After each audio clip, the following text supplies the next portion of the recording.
What's up, everyone? Welcome to this week's episode of Behind the Hustle, presented to you by 210E, your co-working space for entrepreneurs and freelancers. I'm your host, as always, D. Hankins. And today with us on the grind throne, we have my good friend, Conrad White. Man, how you doing, D? I'm doing well, man. It's good to see you, partner. Good to see you, man. Good to see you too, man. Thank you for having me. You're welcome. You're welcome. Conrad, you are in what industry? The fitness industry. Okay. Fitness. All Yeah. right. Fitness, man. I'm a personal trainer. I see you know what I mean? man. Do a I little see you. something, Little something, something.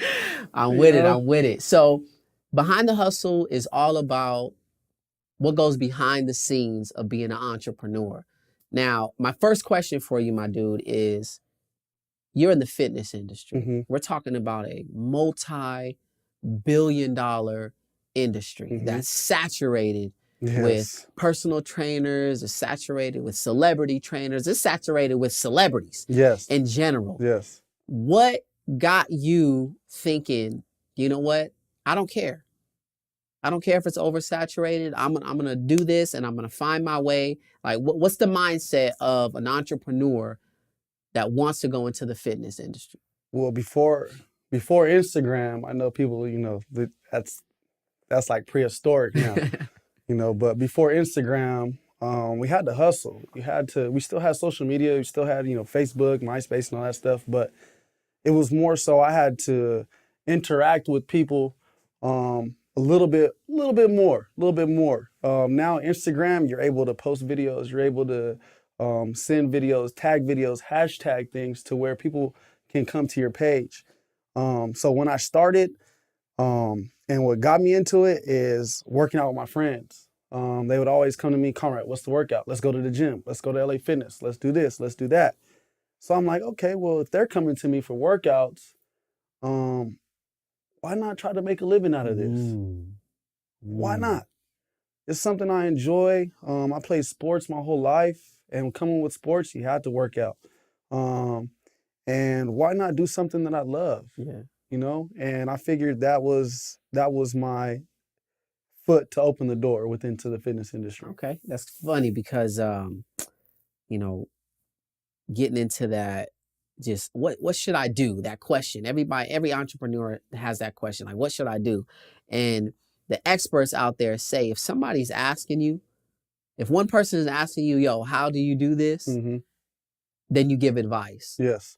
If two or more people are asking you, how do you do this? Then you make it a business, right? Because now they're coming for you and they see something that you offer. So getting into the fitness industry and being an entrepreneur, sounds like a great idea, but you've had a few run-ins, man. So I want you to talk about that. I want you to talk about the things that went wrong. Okay. Like, the idea was, all right, I'm going to get into fitness industry. And we all do that. Like when we're creating a business, we're like, this is how it's going to look. I'm going to do this. I'm going to do that. And it never turns out that way. I thought I was going to kill him. Oh, man. So when I first started, I started off doing boot camps in the park. Usually everybody starts doing that, So I had a boot camp. I had 4 different boot camps going. First, I started off with one. And I started like very, very, very cheap. And I said, okay, look, we're going to go for a whole month, $30 every person. What? That's a steal. Okay, so boom, I started doing that. Then I realized, like, all right, I made it cheap. I wanted to get a lot of people. You're thinking I can get at least 20 people to come work out with me. All right. All right. Go ahead. Post that up. You tell me how many people come work out with you. So how many did that. Your first boot camp. Like, all right, let's talk about that. Your first boot camp, in your mind, how many people did you think were going to show up?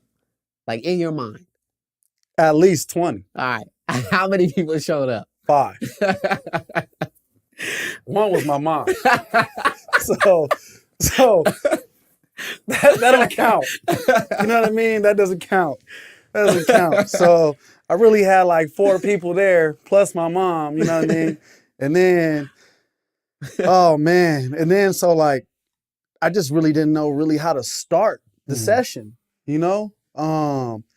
And once I, got the session going. It started out rough, and I was like, all right, okay, we're gonna start out with a little dynamic stretch, this and that. Then I had every station set up. Then I was like, okay, so we're gonna be on the time here. Boom. Okay, you're at this station. You're at that station. When the clock stops, you're gonna go to this station. We're gonna just rotate. We're gonna do 3 sets. Yeah. All right. Didn't work out that way. Nah. Because then you have people who don't work out. Mm-hmm. So, but you're gearing a workout for yourself. Yeah. And like I said, I have my mom there. My mom is an older woman. She can't jump up on a bench.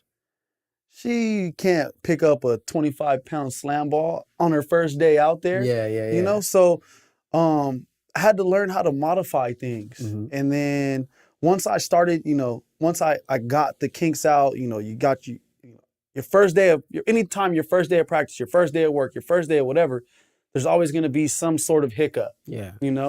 But once you iron that kink out, and then you find that, the warm up, it'll become a routine. Okay. So now the warm up was easier. Okay, hug your knee, this and that, quad stretch, quad reach, toe touches, lunge and twist. I was able to, flow a little bit easier with that. How do you find that flow though? Like as an entrepreneur in the fitness industry, are you watching YouTube videos from professionals that are already doing it? Like, are you looking up, are you reading books that say, all right, this is how you run a boot camp, or this is how you do, like, are you looking at other people in the fitness industry to say, all right, what can I learn from them? Yes, I reached out to a couple other trainers that I knew that were strength coaches at different schools. Guy who's been training for a while. He's kind of mentored me a little bit. And he basically said, no, like, look, make it simple. Keep it simple, but effective. Keep it simple, but effective. And that's how you're going to be able to retain clients and gain clients. Okay, simple and effective. Like it's cool when you see, people doing a push-up, the Superman push-up. They have the ropes and they're jumping and they're twisting, twirling, get back up, hit the ropes again. Yeah, that's cool, but not everybody can do that. Yeah. So with that, not everybody can do that. So with that knowledge and what you learned doing these boot camps, are you still doing boot camps? Not really. Okay, you found something more your thing, your speed. Yeah, so instead of at the parks, my transition was, okay, so I had this, this is why I got out of it, really. I had this boot camp here, I had another boot camp in another city, then I had another boot camp in another city. So, and I would only give myself about 30 minutes to get to the next boot camp, because people get off work, they want to work out, 5:30. That's like usually the peak time people get off. So I had a boot camp 5:30 to 6:30. Then I had another boot camp at 7. So I'm trying to gather all my stuff. As soon as 6:30 finishes, gather all my stuff, put the ropes in, get kettlebells, put them in my trunk, then race across town against traffic and try to make it to the next boot camp on time and be presentable and try to be as professional as possible. That just wasn't working out for me. So it was too stressful. Basically what you're saying is too stressful. You trying to help people relieve their stress, but you stressed out. Yes. Yeah, it was way too stressful because I was trying to give these people the very best, what's the word I'm looking for? Presentation experience, the very best experience, because everybody has a personal trainer before.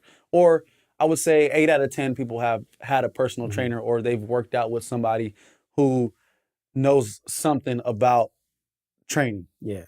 So I tried to separate myself. Okay, well, there's a boot camp here. I know that they have a boot camp down here. Then they have a 6-week weight loss program. And how can I separate myself from, losing my clients to go to them? So those are the things that I was trying to do, is make it fun outside. But then it was killing me because I'm putting gas, then I'm putting all my equipment in my trunk. Now I'm weighing my car down. Yeah. Now I'm putting extra gas in my car, extra miles on my car, because I'm driving from Walnut to Rancho, from Rancho to Chino to Walnut, Diamond Bar, everywhere in their mama wanted me to start training. I tried to set up a boot camp there, and it got crazy. Yeah, it got crazy. Can sustain. And the crazy thing about, what you're saying is like throwing, 50 pounds of kettlebell into your car may not seem like a problem to people whose parents pay for their car. Yep. But when you gotta go to these boot camps in order, so you working to drive the car that's been weighing down, so your equipment, it's crazy, right? Yes. So the equipment that you have to make money is causing you to spend money on your car. Yep. That's the life of an entrepreneur. So you found out early, like this ain't me. This isn't me. Training is me, but the boot camp, not me. Okay. I need to have one location. Okay. Where people can come to me. Okay. Okay. So that's after that, I found a location, and it was working out great for, I want to say like a year, almost a year and a half. It was working out. Hold on, you got that smile, but you got that smile like this is about to go downhill real quick. And I'm gonna get to that. Man. So you figure it out. All right. Not the boot camp. I want to train. I still want to train. Oh yeah. So you didn't get discouraged on this and that. I still want to do this. I just need to find a location. Okay. Where people can come to me and I don't have to come to them. I still can give them this dope experience, dope energy, good workout, but they come to me and I don't bring that to them. I like that, man. That's the business plan. Yes. So now we're growing. Okay. Yes. Now, an entrepreneur, in order for any entrepreneur to succeed out there, you need a partnership. Mm-hmm. You need to be with people that are like-minded and things like that. Yes. You found some people like that. But so tell me about this but. So you found a business partner, you found your spot. People coming to you now. Oh yeah, it's good now. We're establishing, we're making it happen. You got this business partner, you're about to lay the foundation, and then boom. It was kind of like you chilling, and next thing you know, FBI knocking on the door. Like you got hit with a shit sandwich. I'm sorry, excuse me, but man. So I had stacked some money up, and then I had some money because I just graduated college probably 2 years before that. So I had some money left over from graduating that my family gave me, and it was a couple $1,000s, so I invested into this business thinking that, we were going to partner up, we were going to grow this gym. We're going to make this the ultimate facility in San Gabriel Valley to come to, and that's been my dream, and it didn't work out that way. The person that I got into business with, was taking money that we were earning and pocketing it. And then, would write checks for rent. Checks wouldn't be cashed for the rent. It'd be cashed for their personal trips, their personal experiences, whatever their hobbies were, tattoos,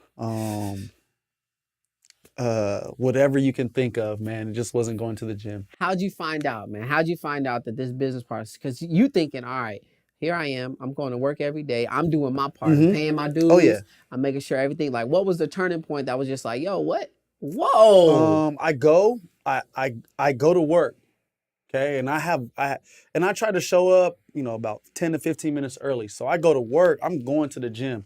I go to the gym, key doesn't work. Like you gotta scan or gotta turn my key in. Okay. What you mean? It's chipped. I only got 3 keys out here. So there's the house key, car key, gym key. So something ain't going on. So, then me not being in my routine, I look up, there's a slip in the door. Oh, come see the landlord. Okay, all right, for sure. What's going on? It's been 3 months anyway. Yeah, you thinking they changed the locks, general maintenance. All right, cool. So I go, hey, my key's not, your key's not working because we locked you out. Your rent has been paid in 3 months. Wow. So at that point, what are you thinking? I'm like, oh, hell no. Like, this MF right now. Like, I'm hot. I'm livid. I'm trying to call him like, hey, no answer. finally, and I asked the landlord, like, hey, because in the industry, unless you have, somebody really backing you with money, you're not going to own the building, so you're going to be renting that space. So I asked the landlord, hey, well, can I didn't know this was happening. So I was assuming that, I'm giving this person money, they're paying you. So can I at least get my equipment and get it out? No, we're going to auction off all your equipment so that we can pay for these 3 months rent that weren't paid. So the equipment you bought with your savings, your money, your graduation stuff. Yes. All right. So at this point, you have to be discouraged. At this point, you throwing up your hands like, I'm not doing this whole fitness thing. I'm done. It's a wrap. I'm done. What changed your mind, man? What got you out of that slump? Because, I mean, you got to think, man, like when it comes down to, at the end of the day, it's money. Mm-hmm. And when you know you sweat, you've bled for money to put back into a business to grow, only to find out somebody's stealing it. Not only that, but somebody has to auction off your stuff based on somebody else's stupid mistakes, stupid decisions. What keeps you going, man? What keeps you saying like, all right, you know what? I'm going to do this again. I'm going to keep trying. Honestly, it was just the love for working out, the passion that I had to still help people. Even though like I felt the ultimate like betrayal, I felt empty because, essentially, somebody I trusted, they stole from me. And I feel like that's the ultimate betrayal, ultimate feeling when you have something taken from you without willing, man, that's disheartening. Yeah. But, I had a good support system that said, you can't allow this failure right here to define you. So talk about that real quick. A support system. I know being an entrepreneur, we do things normal people, everyday people don't understand. Girlfriends, wives sometimes. You say, I'm dropping all my 9 to 5s and I'm going to pursue this and full time, no days off. They don't understand that. Like your friends may not understand, like, hey man, you used to roll with us every night. Now you're not coming out. Like, what's the deal? So how your support system, how important is that to you? And what does that look like? I feel like your support system is the second most important thing behind your passion. Because some days you're not going to want to get up. You're not going to want to go to work. And then you don't have a boss to tell you, hey, you need to be here at 9 o'clock. And if you ain't here, man, the third time you're fired. No, you don't have somebody to say that. So when you have a support system and you have that passion, that drive, you're going to show up on time. You're going to want to show up on time because you have to satisfy, but you don't want to let those people that are supporting, that do love you, that do care for you, that do want the best for you, you don't want to let them down. Yeah. You don't. At the end of the day, you don't want to let, your parents down. In my case, it was my kids. I didn't want to let my kids down. I didn't want to show them that just because, something horrible happened to me doesn't define who I am and what I can be. So that was my whole like spiel to myself at that point was like, you know what? I'm not going to let this person dictate my future. I'm going to find another gym. I'm going to go to that gym and I'm going to kill it. And I'm going to grind. I'm going to make this money back. Boom. Because money comes and goes. You know what I mean? It comes and goes. So that was my whole thought process. Is like, all right, I took this loss, but I'm going to get this back in the next 5 years. I'm going to get this back and I'm going to be where I want to be. That positive mindset. And that just comes from, within. Yeah. I like that, man. That comes from within. So now you have a really good business partner. And how does that change the aspect of what you're doing? Like, how does that change? Knowing that you have someone who lets you do you, lets you be you, but at the same time is there with you step by step. Hey, this is where the money's going. Yep. This is, we're flourishing together, keeping in contact with you. Like, how does that change your mindset as an entrepreneur? Man, that was the best thing when I found Sweat, the gym I'm at now. When I found Randy, dude, he has not only been a mentor, he's also helped me grow my business, and he's put me in a position that's allowed me to flourish. Like revamping the gym, making sure that things are clean. He's like, look, dude, you don't have to worry about that.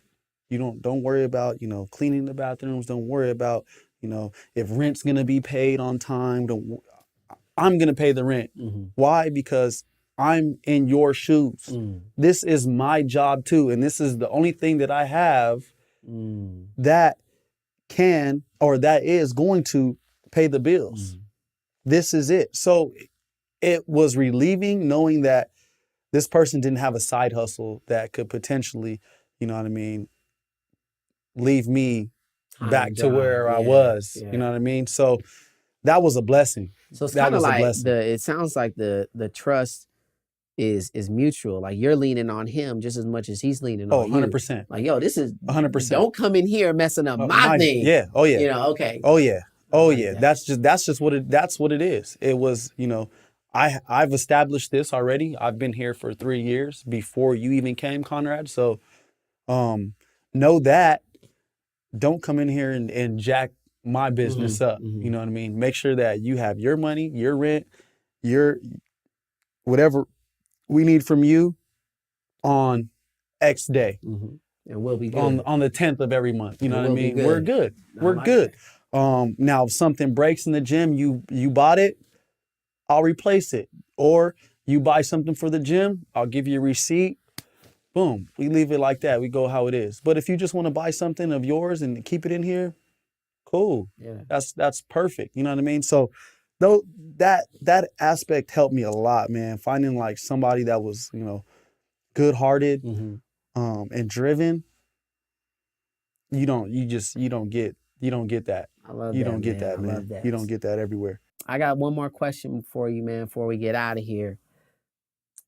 What separates Conrad and Radworkouts from the millions of other people out there training people? Like, what makes you different? And going into, this entrepreneurship of fitness, did you already think, all right, I can't be cookie cutter. I want to do something else. I want to find my lane. Yes. What's the mindset behind there?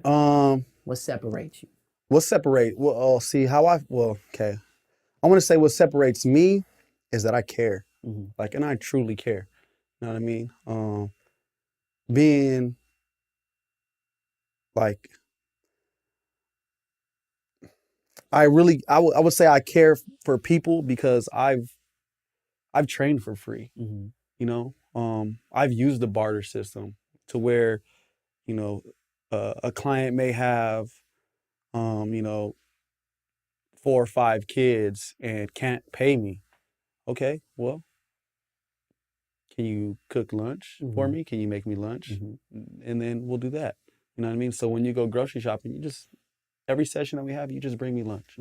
And well, that'll take care of that. What's that, a $10 meal? You know what I mean? So that aspect, you know what I mean? Or, and then how I found my niche was kids.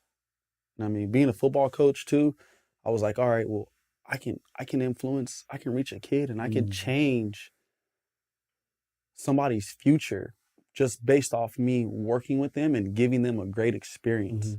And giving them another male positive role model. I think that was my calling right there. I feel like that is my niche is the youth. Because now, you don't have, with all the internet and everything is so easy to access, they can see, you know what I mean, like anything from like what's the little moo girl that was trying to, get you to try, you know what I mean? You didn't have that when we were growing up. So now, and I didn't have somebody to go to and be like, Conrad, man, like you shouldn't be doing that, dude. What are you doing? Leave those leave that alone. There's going to be a time and place for X, Y, and Z when you're 32, 33, 34, established in your career.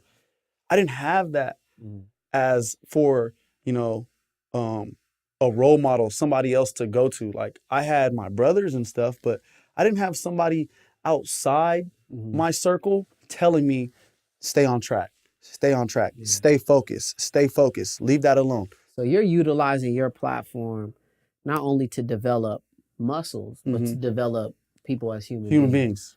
100%. I love that, man. 100%. And then the one, like, there's a thing, my gym is, you can't use you're not able to use that word, can't. I remember I worked out with you. I was like, man, I can't really do that. As you looked at me, it's like, hey, man, we don't use that word. Here. We don't use that word. And I haven't. We don't use that word. Okay. We don't. And I feel like once you use that word, you're already limiting yourself. You already told yourself that you're not able to do that. And that whole mindset of being trapped, being slaved, telling yourself that you can't do something, that you're limiting yourself, that has to do a lot with our youth. Is they're told that they can't do something. But when they come with me, it doesn't matter if you are 9, 10, 15, 16, 17, 18. I'm going to teach you how to work out, and I'm going to teach you how to push yourself, and I'm going to teach you how to exclude that word out your vocabulary forever. I love that, man. I love that, straight up.